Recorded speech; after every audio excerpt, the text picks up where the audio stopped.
This greenhouse is autonomous. Like on the weekends, we have one person here just to make sure that, nothing's seriously gone wrong.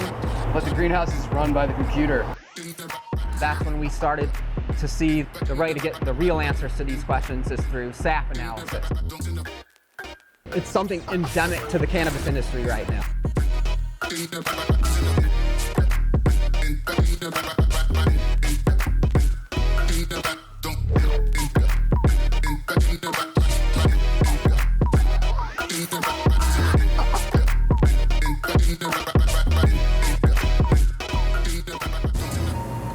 You ever heard of an autonomous cannabis greenhouse? Well, that's what they're trying to do here at District Cannabis in Maryland, where they have automated their greenhouse using technology, AI, different types of software that help them grow the cannabis plant with a lot less of a team than it normally takes to do your garden. This autonomous greenhouse is pushing the technological threshold of what's possible in commercial cannabis cultivation. Andras, the co-founder of District Cannabis, they have some novel techniques that they're ready to share with the world. And they let us inside to be the first people to do that. Let's go and check out District Cannabis.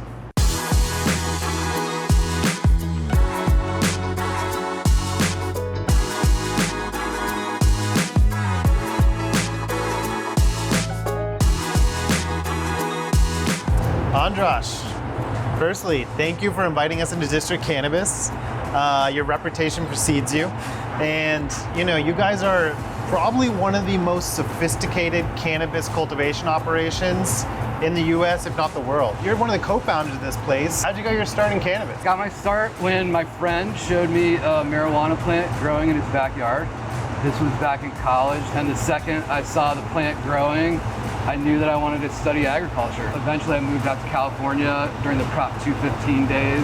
Yeah. I've always dreamed of having a Dutch greenhouse. When I was in college, I worked in a greenhouse, and I also read a National Geographic article where I saw these massive greenhouses growing perfectly, and this small country of Holland was producing pretty much all the vegetables for Europe. And I saw these beautiful buildings and beautiful plants and all the technology, and I knew that that's where the future was in horticulture. So I studied sustainable agriculture, and I think this is sustainable cannabis production. My business partner who passed away, Ed had Parkinson's disease. We met when we were in Los Angeles. He was a DC lawyer. When I moved back here, he helped me start these businesses. It took a lot of hours, a lot of hard work. We wrote these applications, and we were fortunate enough to get a couple licenses. Got it. And you're one of like 15 that got a license in Maryland. Yep. Yeah. And I know you have a cultivation site in DC, but how big is this facility that we're at right now? The total facility is 83,000 square feet. This greenhouse is 45,000, so it's an acre. And then we have about 12,000 square foot on the indoor.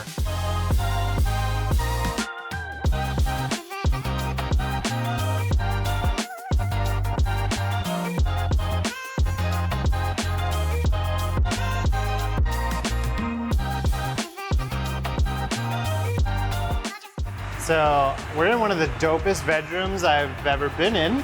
And Ashley, I understand this is your domain. So what is your role here at District Cannabis? My name is Ashley Hubbard, and I'm the cultivation department head here at District Cannabis. So everything from clone to harvest, I oversee. Got it. Let's jump into like how you guys handle mothers and prop and veg here at DC Cannabis. So I guess we should start with the mothers, right? Absolutely. We clone to kill here, which was something that was new in my experience. We can select the best and healthiest clones, kill those mothers, and kind of restart. We don't have to be particular about where we're cutting clones or, being particular about how you manicure them, but you can choose the 20 strongest and then kind of clone to kill that. The whole clone to kill thing, it sounds like kind of dramatic, Yeah. It sounds like you're doing something bad.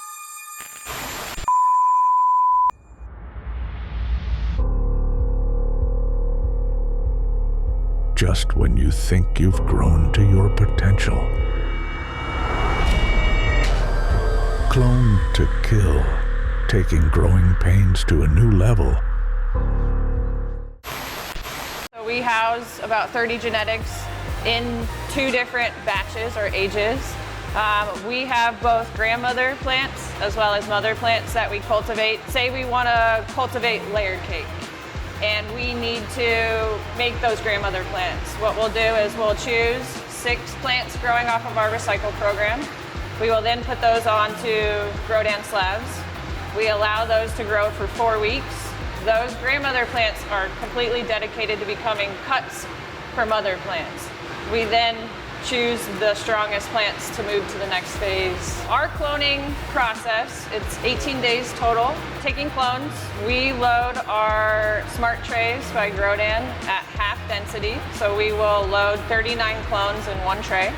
We're using the AOK plugs. Our team will weigh 50% of the trays, and based on how much that tray weighs and how old it is, it'll tell our team whether they should water it or not, and that helps keep everything consistent. When we go to water the trays, we will water them and the cubes will saturate just to where they need to be and not touch that stem, helping kind of protect that stem from being overly saturated. Got it. We value our integrated pest management program, and one of our partners that has allowed us to really have the right tools in our arsenal has been DRAM. The cold fogger, what we love about that is pushing out about a 40 to 50 micron, little short of a fog, but what it allows us is we can apply an application to the clones, to our 4-inch cubes, to our mothers, and we know as soon as the plant is moving that it's got cold coverage. So that cold fogger is pushing out about 3,000 PSI, making about a 40 to 50 micron particle, which allows that fog to carry but not settle. We can treat a room very, very quickly. You're actually moving a lot quicker than, say, a hydraulic sprayer. So another piece of DRAM equipment that we utilize in our program is the ChemDose, or the CD2 from DRAM. What we like about the ChemDose is that precision, right? We can program, say, I want to administer exactly 350 mils. We want that consistency, that efficiency. In the past, we were using pump and wands, and what somebody might count in a 5-second count might be 500 mils, and what somebody might count in 5 seconds might be 750. So the ChemDose takes that ambiguity out of it and allows us that precision. Let's talk about feeding your veg plants. You know, like, how often are you feeding them? I see these are trays, so you must flood them. And Yep. What's the EC, pH, and just tell us what you do. So our veg feed, and this is from clones to our mothers, we keep at a 2.0. This flooding table on the recycle program that you see behind us will turn on for about 13 minutes. We've timed that to be particular to how much we need to really hit that saturation that we want to. So we utilize both grow scents from Grodan as well as Hugendorn's, Karamets. So those 2 different style of sensors allows us to look at those dry down trends, what's the EC, what's the volumetric water content, and allows us to really water them when they need it. Organoplug pre-filled trays can increase cloning success in gardens. Commercial gardens often note a 5 to 10% increase in cloning success with the pre-filled trays, along with a 1 to 2 day reduction in rooting time. On top of that, they're a huge labor saver. Propagation teams skip the process of soaking plugs and then filling your trays with loose plugs. Believe us, your team will thank you. The proprietary cocoa peat and biopolymer pre-inoculated blend that make up our organoplugs, they buffer EC and pH better than the competition, and feature an optimal air-to-water balance to give plants maximum cloning success. They can be used as a rooting plug in all growing media types, such as cocoa, soil, peat, and even rock wool. Want even faster rooting? Try the pre-filled tall plugs for even more vertical surface area and a larger root zone to increase your water, oxygen, and overall resiliency of your cuts. You can purchase Organoplug pre-filled trays in a single trays of 50 plugs, cases of 5 to 7 trays, or entire pallets for maximum savings. Our pre-filled trays come with a money-back guarantee. Fill out the form in the description below to get 20% off your initial order.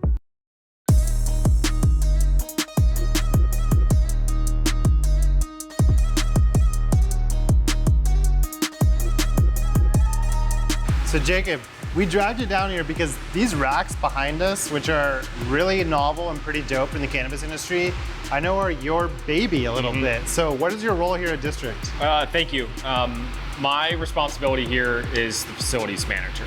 So on top of making sure that everything every day is constantly running.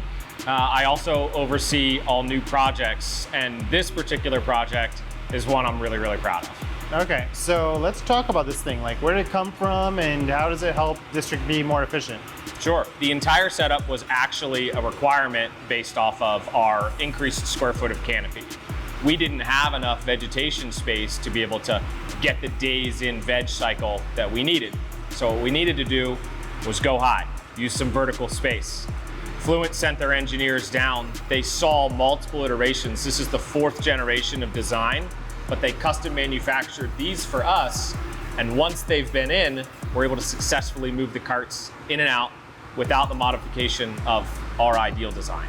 Got it. So let's talk numbers. Like, I guess how much more efficient, does this make you guys? Perspective is simplest with square foot of canopy. When we changed and we built the glass house, we went to a 5X canopy. In doing so, we did not need to increase any additional labor on the vegetation side. Basically, you were able to, in the same space, grow 5 times as many plants, but not increase the number of employees or labor hours it took to do that. Correct. Awesome. This is dope, Jacob. Such an awesome design, and I think this is going to become probably part of the new norm in cannabis production for people who are pretty serious. We hope so. As I said, we're really proud of it here.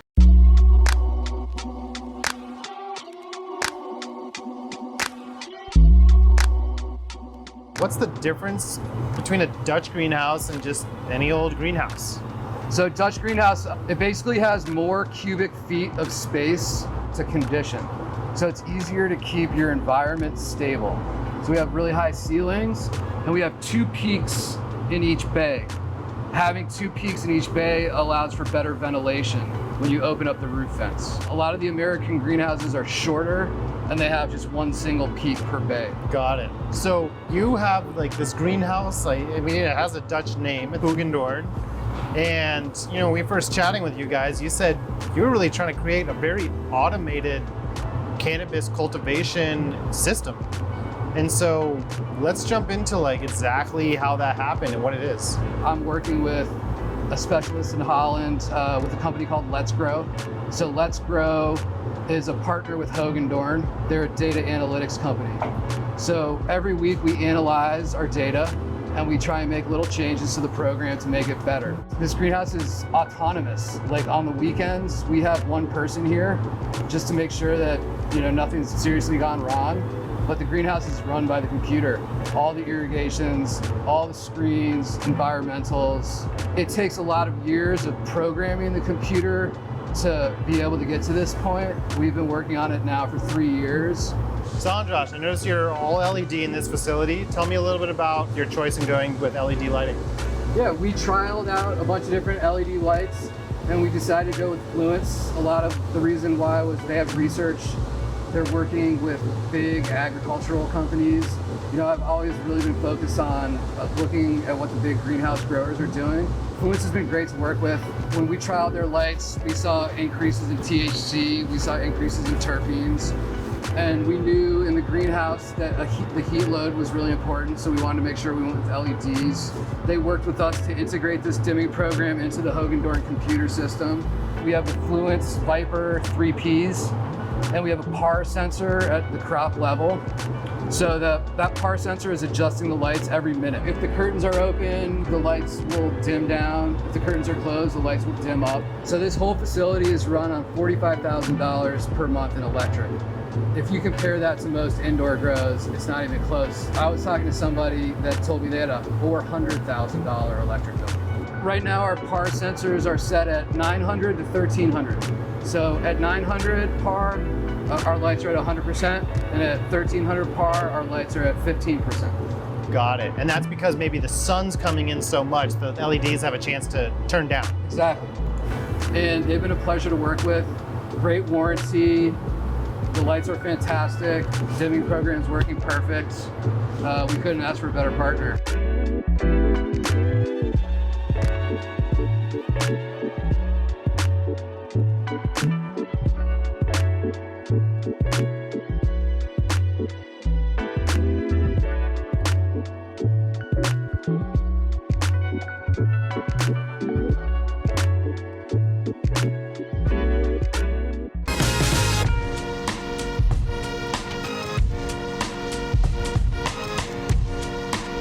So I was able to track you guys down, park you in front of the fertigation system so we can chat nutrients, media, all the kind of cool things that you guys have come across in terms of analysis of plants. Like, first off, Pavo, Yes.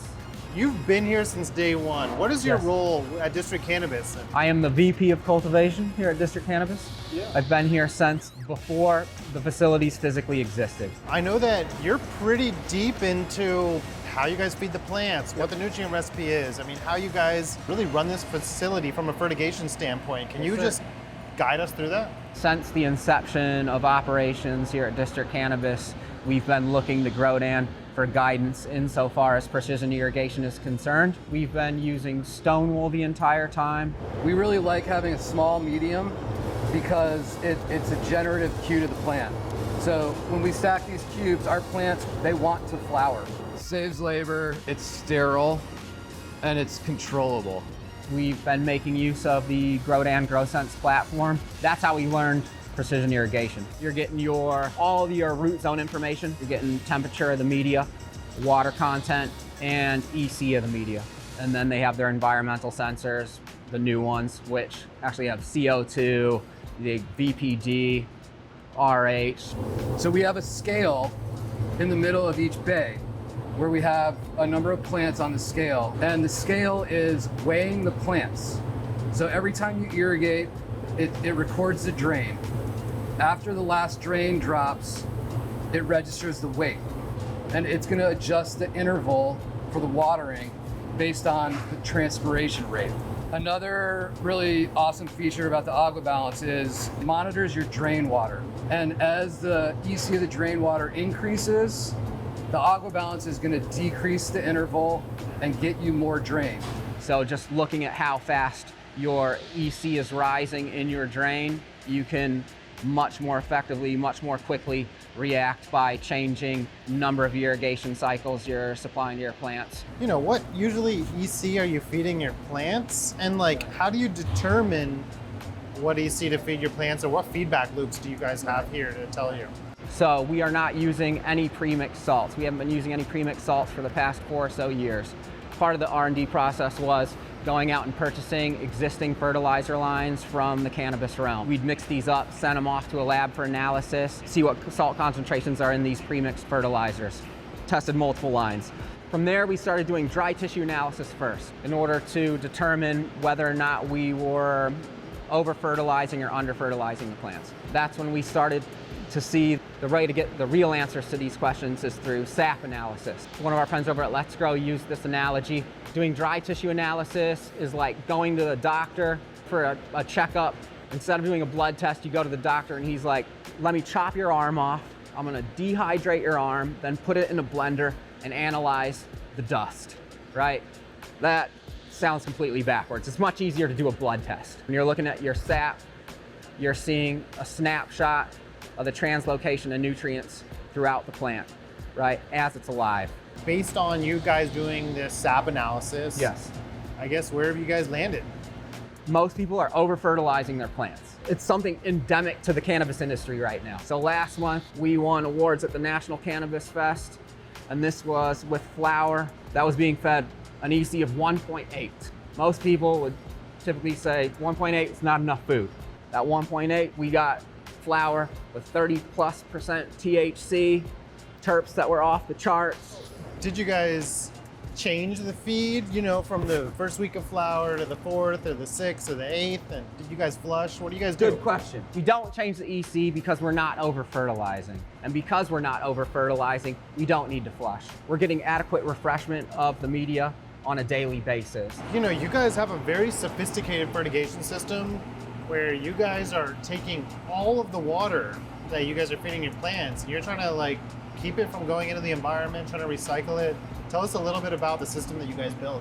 To reduce our fertilizer consumption, we're capturing all of our drain water. So we capture all the drain water from the facility that has all the nutrients in it. We send it through a Netafim Nuff filter. It's an ultrafiltration.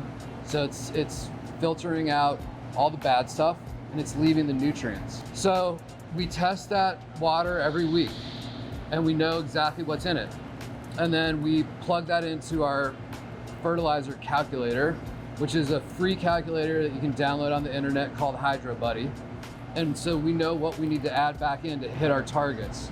And that's reduced our fertilizer consumption 30%. Cannabis cultivation right now is not sustainable. The amount of fertilizer that's being applied and the amount of fertilizer that's being wasted is not sustainable. What else, have you learned from sap analysis? Is there anything else you guys have learned that we can share with the audience? I think one thing that's really important to share is that cannabis needs nitrogen to mature. There's this misconception that you should starve your plants of nitrogen at the end of their life, and that's not right. The plants need the nitrogen to metabolize, and they need it to mature. Another thing that we've noticed cannabis fertilizer companies doing is using crazy amounts of iron. And as we're doing sap analysis, we keep lowering our iron and we're lowering our iron. As we've done that, the plant's starting to uptake other nutrients better.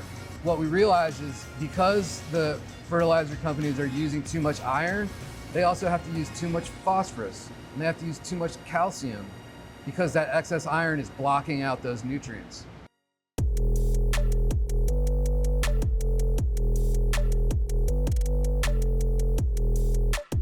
My name is Kyle Pearl. I'm the General Manager of Operations here for the Maryland location of District Cannabis, and today we're going to be taking a look at Layer Cake. Layer Cake is a cross bred by Swamp Boys. It's a cross of GMO and Triangle Kush crossed with their variety of wedding cake. Its profile that it puts off is gassy and cushy with a little bit of the GMO funk coming in on the back end. We did just receive the Grand Championship Award at the National Cannabis Festival, as well as Best Terpenes, Best Cannabinoids. So Layer Cake is a very vigorous plant, producing great side branching, excellent top colas, high yielding at about 120 grams per plant. Thanks for tuning in to check out the Layer Cake. Enjoy the rest of the episode.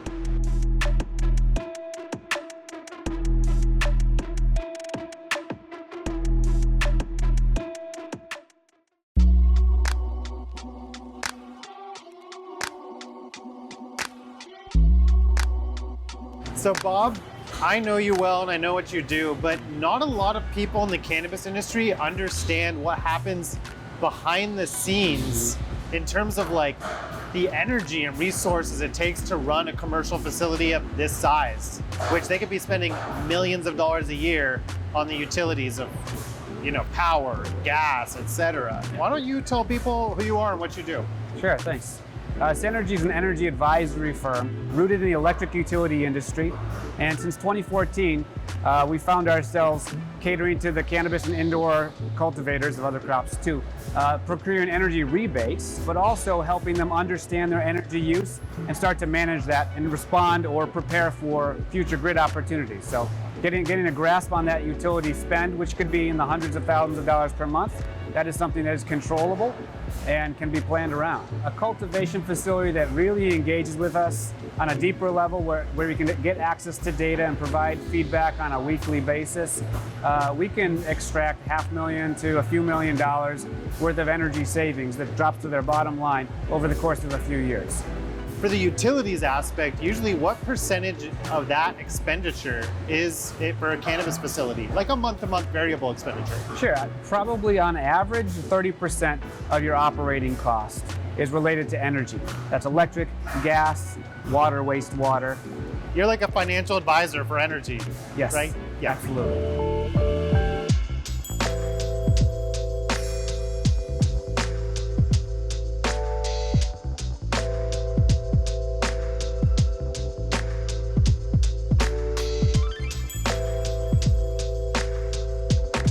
So Dana, we're in the trim room. This place is, obviously optimized for trimming. I see people going after it behind us. What is your role here? I'm the trim manager here at District Cannabis. I started here as a trim associate and worked as a trimmer for a little over a year and just tried to learn as much as I could throughout that time and just worked my way up. Oh, what did you do before you came here? I worked mainly as a baker in the restaurant industry. Man, so I've met so many people that just go from the baking or restaurant industry into cannabis. What's the deal with that? I like to joke that I went from flower to flower The restaurant industry has a lot of similarities as far as pace and production and cleanliness as well. It's almost like an unwritten rule, but like, look, if you want to get in the cannabis industry, people say, get in as a trimmer and work your way up. Yes. Yeah, a lot of our employees from multiple departments started in trim, but I also think it's good for them to see where it started. So being able to assist in cultivation or harvest so that they can see how much work went into the product by the time it gets to the trim department. Let's say someone does want to get in the cannabis industry. They do join as a trimmer. How do they, I guess, get noticed and give themselves some upward mobility? What recommendations would you have for other people trying to do that? Having a lot of attention to detail is very important. A lot of our processes are very dialed in, so we need to make sure someone is able to recognize all those small steps. Being self-motivated and just showing the initiative and the interest in wanting to learn more. That's how I was able to make my way up in the company, was just asking lots of questions. Okay, so let's talk about that process. Look, the cannabis gets harvested from flower. What all happens before it makes it to this room? After it goes through its drying process, it gets bucked into 1,200 gram boxes, and then it's brought over here for us to trim through. We do run a light auto trim before it gets hand finished. And then as they hand trim, they're also sorting into premium quality flower, and then anything that doesn't quite meet the quality standards we'll use for pre-roll. Awesome, thanks for the time, Dana. I think next up, we're gonna see how this cannabis gets packaged. Hey everyone, how's it going? This is Mike from Growers House and Cannabis Consulting. So one of the big updates that we want to kind of go over and explain is the VPS cloning gel. Actually comes with this kind of new applicator tip. It's kind of like a sriracha top, it's kind of cool. But what this allows us to do is get a very fine and very precise dot on each cube instead of filling a vessel and then dipping all of our clones in. When I go through this, you can either go up or down, but this allows you to use as little as possible without contaminating any other cell. Doing my best not to touch the applicator tip to the actual substrate. You just want the little meniscus, that little bubble of goo to touch, and it'll adhere and you can just pull off. Rooting hormones is not one of those products where more is better. In this, you're looking for a precise range. But once you go beyond that, then we start to see delirious effects. One of these bottles will generally last for this 16-ounce bottle here, generally for about 1,400 cuts. So if you're using like 1/2 mil to 1/3 of a milliliter, which is just a tiny half of a bubble, half of a dab, then you can stretch this out and still get the same, if not better, rooting results than a lot of the other gels out there.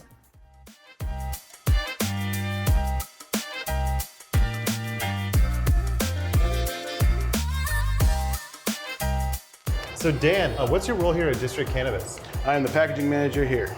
Nice. So this room obviously got a lot of machinery and a lot of people down there working too. Sure. So what exactly does packaging mean at District Cannabis? We package halves, eighths, all sorts of sizes of pre-rolls, anywhere from 0.35 half grams to full grams of pre-rolls. Well, you guys are obviously invested a boat ton of money in automation. I mean, look at this thing behind us, first off. It looks like, so first off, this is a joint roller. Yep. Looks like the joint roller from the underworld right now, to be honest. How much have you guys invested in like automation machinery at District? That's our entire thing, is trying to do things the best way possible, quickly. And so with this automation process, we probably spent over 1.5 million, somewhere in that area. In return, we have a team of 14 people that can produce millions of dollars worth of cannabis every year. And that's just automation for packaging, Just not like packaging. for the whole. No, just for this room for my guys to work with. Yeah. Got it. Well, let's talk about some numbers. I mean, like, what kind of throughput you guys cranking through here? On the packaging side for flour, we package roughly a 20-pound batch of flour in about an hour and a half. So that's about 2,400 eighth bags in about an hour and a half. We're in the middle of a rebrand right now, and helping us with that is Barack and Evan from Stephen Gold. They're helping us with this new biodegradable packaging, so that all of our flour, instead of being packaged in just plastic bags, we package in biodegradable bags. So we're trying to decrease our carbon footprint. Yeah, carbon footprint from cannabis is kind of big. It can be, yeah. Yeah, no, so it's awesome doing everything you can to do that. Stephen Gould, they are more of a supply chain organization when it comes down to it. They really are a one-stop shop for graphic design, specialized packaging. They provide us with child-resistant pre-roll tins and tubes, CR boxes. Barack and Evan are industry experts in both cannabis and retail packaging, a real turnkey operation if you ask me. Super easy to work with. They will bend over backwards to get you what you need. So Dan, what machines did you guys get to automate this whole packaging process? We purchased back in 2020 our first Swifty Bagger 3600, and then once rec opened up and we realized our 2 knock boxes that we had wasn't going to be enough to keep demand with our pre-rolls. Since we already had 2 Paxum machines, they said, let's look at Paxum for our pre-roll machine, and they ended up with this Juana roll machine here. Yeah, the wanna roll? Wanna roll, yeah. Like you wanna roll a joint? You do. Okay. When I started, I helped start the pre-roll team. We were doing roughly around 5 to 6,000 pre-rolls a week, and we thought that was good. But once we got this machine and rec opened up, we were able to produce almost 75,000 a week. On our best week right now, I think we've done around 85,000. But even on our slowest days, we can still get about 40 pre-rolls a minute out of this machine. Damn, 40 pre-rolls a minute. A minute, yeah. You know, I have this little pre-roller at home. I can crank out about 1 every 2 minutes. So this is like 10,000 times more efficient than me. Pretty much, yeah. It's so controllable. So there's so many variables we can change. We can change how we pack the joints, how they look for each strain. Paxum actually came out when they set this machine up. They sent a tech out for a whole week, and we were able to. He showed me the whole machine. I'd had zero machine operating experience before this, and they took pity on me and did a great job showing me how to run this machine now. Nick, you're from Paxum. You kind of are Paxum. What's your role at Paxum? So I'm the vice president of Paxum. I'm responsible for our sales organization and service team. Nice. And you guys are actually, as I understand it, you know, a multinational corporation. You're shipping these things all to like different countries that are actually like manufacturing cannabis on a commercial level, right? We were amongst the first within the industry when Canada first legalized and have installed packaging lines all over the world. Yeah. Our beginnings started in the food industry, food, pharmaceutical, and then gravitated to this new exciting world. District's been a great customer of ours now for many years. I think our first installation was about 4 or 5 years ago, starting with complete automated bagging line with our Swifty Bagger to produce over 2,000 eighths an hour. Most recently, about a year ago, is the Wanna Roll, a fully automated line to fill, compact, twist, and trim pre-rolls. You know, we produced over 10,000 pre-rolls in less than 7 hours, you know, in a completely automated process with one person. People do not understand how packing a consistent joint is hard, especially at scale. And I understand that you guys have put a lot of like energy and effort and thought into making that happen in a machine like this. The credit all goes to my father, Louis, who had conceptualized and really brought to the marketplace the Wanna Roll. So for us, when we started with the design process of the Wanna Roll, is that we need a machine that is so flexible that every customer could produce the joint that they want to bring to market, and ultimately for their clients, their customers to enjoy. There's a lot of pre-roll machines out there that may have only a few different set points or features. The Wanna Roll allows you to completely customize your compaction, how much we compaction, how deep, how tight, the type of twist, the type of trim, and you can't do that with any other pre-roll machines on the market. Then second was accuracy. All our weight cells in our machines are produced in Germany, highest performing weight cells in the marketplace. They're all NTEP certified. This is a process working hand in hand with the Department of Ag to ensure that your individual whey filling machines meet the most strenuous requirements at a state level. First stage is we're gonna load the pre-rolls into the machine. We're gonna blow open that pre-roll to make sure it's as round as possible. The second stage of our machine is an entire vision system. We're gonna take a photo to make sure the cone is open. We wanna make sure that we have as little waste as possible. What's unique to our Wanna Roll is that it has a built-in checkware. So our customers can set the tolerance of the weight within the machine. Then the next stage, while we're filling, is the compaction. So what's unique to us is that we are compacting while we are filling. Then, once we compact it, we go into a tamping station. The tamping is just a finishing process. We want to make sure the top is level before we twist it, and then we trim it. You can set up an infinite amount of recipes and then just recall your recipe for that particular strain, and voila, you have up to 4,000 joints an hour. The other aspects are all software-based. We employ a really large automation and software team.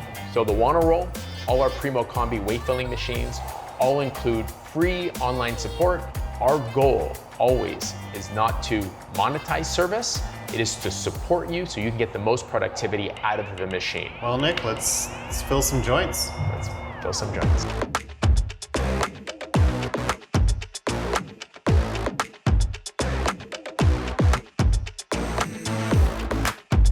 You guys have a pretty lean, mean team for a facility of this size.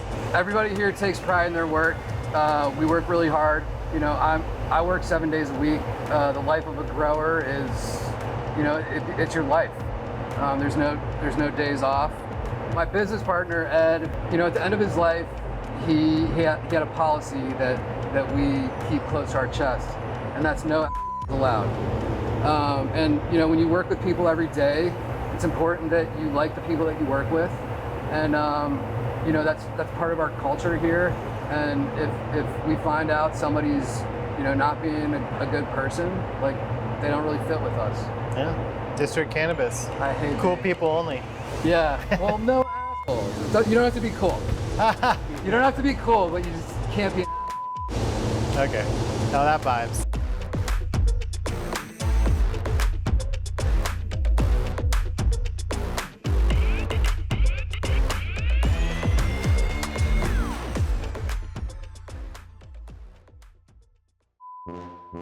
Cold open, take one. I guess camera A, because there's no camera B. Pretty dope looking, huh? We're here at District Cannabis, one of the most automated. Let's redo that. Camera A, take one. Camera B, take one. Camera M, take one. Camera M? Oh, there's a middle cam? Bro. What? You shouldn't have. Actually, I don't know if I can do this. That's a lot of pressure. I only signed up for 2 cams, bro.